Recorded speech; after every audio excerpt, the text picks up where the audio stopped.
also known as sunblock.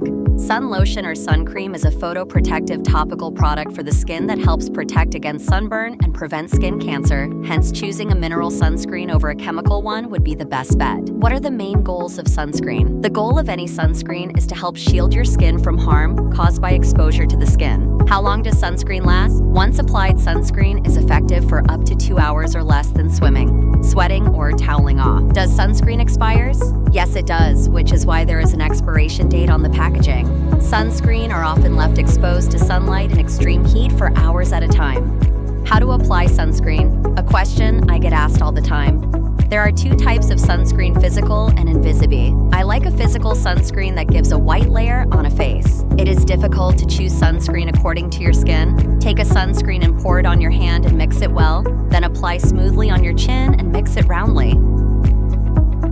A good way to apply sunscreen is to pour it on your 3 fingers and then apply it on your face smoothly. It gives you more glow and you look stunning and glow up on your face. But the main thing is to mix it gently. Otherwise, your face look like weird. If you mix it properly, then your face look very glowy.